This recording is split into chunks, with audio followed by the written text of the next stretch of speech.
Venga. Gracias, Janina. Ahora nos vamos a ocupar de la cuestión de lo que va a pasar o no pasar mañana con el tema de los docentes y la vuelta a clases. Para eso ya está Iván Jabrowski con nosotros. ¿Cómo te va? ¿Qué tal, Néstor? ¿Cómo va? Bien, bien, muy bien. Con algunos datos que me hacen acordar a cuando yo era chico. Si bien lo está llevando adelante, en este caso Esteban Bullrich, un ministro que en la Ciudad de Buenos Aires tiene como cucarda que en general las clases han comenzado en tiempo y forma cuando él era el encargado de la cartera de educación de la capital federal. Del otro lado siempre tuvo Eduardo López, que es un tipo muy razonable. Eso también es cierto, efectivamente también es cierto. Pero bueno, uno podría decir justamente que eran más combativos los gremios de la provincia de Buenos Aires y así también en la provincia, cuando era candidato, cuando era gobernador Daniel Osvaldo Scioli, siempre hubo muchas dificultades para iniciar las clases. Pero esto no es la idea de hacer una retrospectiva, sino que mañana, a fin de las vacaciones de invierno, en Chaco, en Tierra del Fuego, en Santa Cruz, en Misiones y en Catamarca peligra el inicio de las clases, del recomienzo en realidad de las clases en esas provincias y en 9 de los 135 municipios de la provincia de Buenos Aires.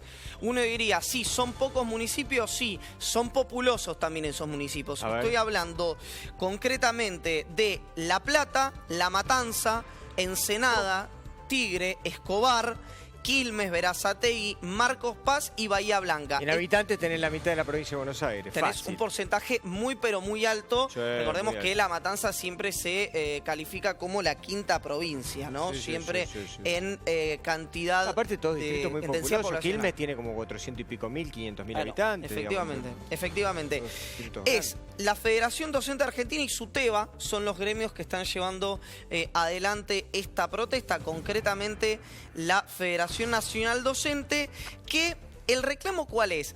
Recordemos que en una situación normal los reclamos de los gremios son infraestructura, condiciones de seguridad para los docentes, algunos temas vinculados a la currícula. En distritos como La Matanza, ya hemos visto que lo contó su jefa comunal Verónica Magario, hay problemas incluso de alimentos. Los chicos, se multiplicó por 3 la cantidad de chicos que van a las escuelas a comer, los comedores en los colegios, y las raciones de comida, según había dicho Magario, no se aumentaron en consecuencia. Pero ahora con la paritaria que cerró a comienzo de año en los gremios docentes y la inflación posterior, que recordemos que el ministro Pradgay había dicho que el objetivo era que sea 25 en el año y fue, según el IPC de la Ciudad Autónoma de Buenos Aires, 25 en los primeros 6 meses.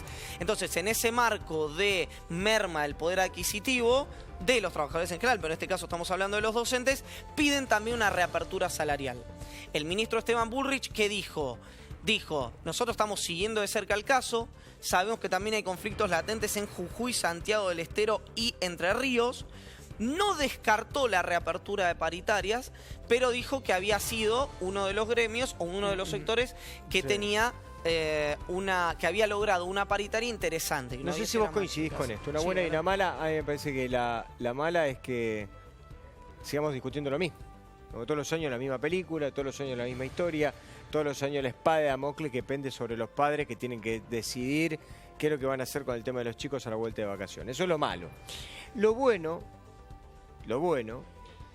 me parece que a diferencia de los ministros de educación, por ejemplo, del gobierno anterior, Bullrich se pone el traje de ministro de educación y sale a la palestra porque, digamos, lo que siempre se le criticó a Silioni y otros ministros que tuvo el gobierno anterior era su poca participación activa, por lo menos desde el punto de vista mediático y en negociaciones, porque él decía, bueno, yo soy ministro de Educación de la Nación, este es un problema de la provincia de Buenos Aires, que se arregle el ministro de la provincia de Buenos Aires. Es un problema del ministro del Chaco, que se arregle el ministro del Chaco. Entonces, si es problema de cada uno de los ministros de la provincia, ¿para qué está el ministro de Educación?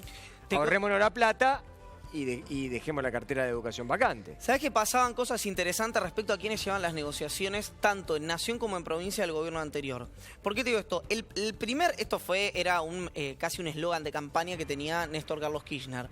¿Cuál fue el primer acto de Kirchner con Filmus, su ministro de Educación, cuando asumen? Ir a resolver un conflicto docente de Entre Ríos. Es verdad. Era como que querían plantear que la educación iba a ser una... Eso lo resolvió Kirchner, ¿eh? Exacto. No lo resolvió Filmus. Fue Kirchner, se sentó y lo resolvió. Porque él. tenía una conducción totalizadora, digamos, del Poder Ejecutivo, de los ministerios. Sí, yo me acuerdo perfectamente el caso. Ahora, en Nación, quien llevaba las negociaciones con los sindicatos subterráneamente era Jimmy Persic, que era el segundo de Alberto Sileoni, Jaime Persic. Por eso, en general, no se lo veía a Sileoni llevando adelante justamente esto, las negociaciones con los gremios. Y en la provincia de Buenos Aires, si bien formalmente la directora general de Escuela y Educación era Nora de Lucía, quien llevaba las negociaciones eran Oscar Cacho Cuartango, que era el ministro de Trabajo, y Alberto Pérez, que era el jefe de gabinete. Por eso, por ahí, justo los que tenían el cargo institucional no tenían tanta visibilidad, pero eso me parece una cuestión más política de quién llevaba las negociaciones. Sí, ¿sabes lo que pasa, Iván? Que a esta altura del partido uno en realidad, después que han pasado tantos gobiernos y que han pasado tantos años, se hace siempre la misma pregunta. ¿De qué trabajan los ministros? Y si en realidad vos cuando tenés un despelote que tenés que resolver y sos el ministro, le decís a tu segundo para que vaya y que lo resuelva, o por lo menos para que se visibilice, la pregunta que se hace la gente es ¿para qué te pagamos el sueldo hoy? ¿Para qué te nombramos ministro vos? Si en realidad le estás delegando algo que vos tenés que resolver a tu segundo. Pero bueno, son opiniones, ¿viste? Y muchas veces juegan además la del policía bueno, policía malo. ¿Viste? Muchas veces se juega esa. Incluso vamos a hacerla en este gobierno, donde se da bastante eso, es en economía. En economía vos tenés distintos actores que con los sindicatos juegan un juego, con el Ministerio de Trabajo juega otro, y en teoría laburan de forma articulada. ¿Sabés qué creo yo? Sí. No. Sí. Sí, no. Yo creo que en realidad los ministros, en general, tienen esa rara habilidad de no querer pagar el costo político y se lo hacen pagar a su jefe, que es el presidente.